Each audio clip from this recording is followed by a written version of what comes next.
Hello বন্ধুরা, আজকে বরের জন্য যে ডিমটা রান্না করেছি, ডিমের ঝাল একদম সিম্পলভাবে। তো ভাবলাম তোমাদের সঙ্গেও শেয়ার করি। আমার জন্য চিংড়ি মাছ রান্না করেছি বলে বরের জন্য ডিম রান্না করেছি। ও চিংড়ি মাছ খায় না সেই জন্য। তো শুধু ওর জন্যই করেছি। তো চলো, প্রথমে কড়াইতে অনেকটা সর্ষের তেল দিয়েছি।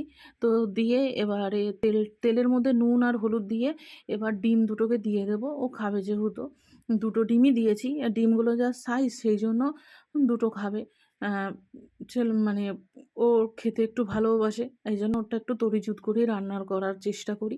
ডিমগুলো একটু ভালো করে ভেজে নিয়ে তারপর ওই ডিমটা তুলে দিয়ে ডিমের মধ্যে আলু দিয়ে দিলাম। যেহেতু একটা মানুষ খাবে সেই জন্য আমি একটাই আলু দিয়েছি, আর ও আলু খেতে খুবই ভালোবাসে।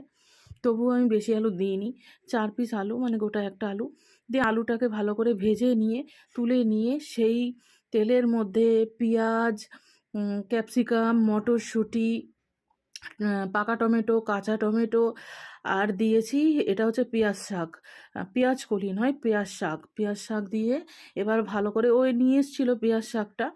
তো এটা কিসে দেবো ভেবে ওটাতেই দিয়ে দিলাম, নুন দিয়ে ভালো করে ভাজা ভাজা করে নিয়ে তারপর একটু আদা রসুন বাটা দিয়ে দিলাম। এটা পেস্ট দিয়ে করছি, আদা রসুনের পেস্ট। সেই পেস্টটা দিয়ে আর একটু নাড়াচাড়া করে এবার এর মধ্যে হলুদ গুঁড়ো, জিরের গুঁড়ো, ধনের গুঁড়ো, লঙ্কার গুঁড়ো সব দিয়েছি। ও খুব একটা বেশি ঝাল খায় না, সেই জন্য ওর মানে আমি সামান্যই লঙ্কার গুঁড়ো দিয়েছি। দিয়ে এবার একটু জল দিয়ে ভালো মতন করে এটাকে কষাবো। জলটা দেওয়ার একটাই কারণ, যাতে মশলাটা পুড়ে না যায় সেই জন্য। দিয়ে এবার দেখো জলটা একদম টেনে মশলাটা একদম মানে ভাজা মত হয়ে গেছে। তারপর আমি এর মধ্যে এবার আলু আর ডিমটা দিয়ে দিলাম। দিয়ে এবার আলু আর ডিমটাকে একসাথে এবার একটু কষিয়ে নেবো, যাতে আলু আর ডিমের মধ্যে মশলাটা একটু ঢুকে যায়, তাহলে খেতে ভালো লাগবে। ভালো মতন করে কষিয়ে নিয়ে তারপর এর মধ্যে এবার আমি জল দিয়ে দেবো, কারণ আলু আর ডিম সেদ্ধ হবে সেই জন্য।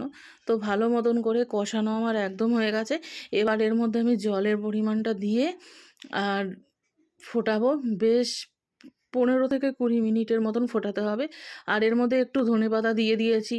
তো সামান্যই ধনেপাতার ফ্লেভারের জন্য এই মানে ডিমের তরকারিটাতে খুব সুন্দর লাগে।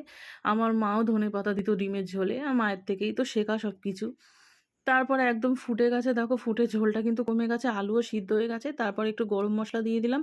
গরম মশলা দিয়ে এবার একটু নাড়াচাড়া করে নিলেই আমার এই ডিমের কারি বা ডিমের ঝাল একদম রেডি। এটা দিয়ে শুধু শুধু ভাত খেতে দারুণ লাগবে। আর আমার বর এমনিতেই মানে ওকে একটু ভালো করে রেঁধে দিলে যাই দেবে সেটা দিয়েই ও একদম সোনা মুখ করে খেয়ে নেয়। এমনিতে ওর কোনো দাবি দাবা নেই, আর ওই রোজগার করে, কষ্ট করে, তাহলে ওকে ভালো করে খাওয়াতে পারলেই আমার অনেক শান্তি লাগে। সেই জন্য তো আজকের ডিম কষাটা একদমই রেডি হয়ে গেছে। হর হর মহাদেব।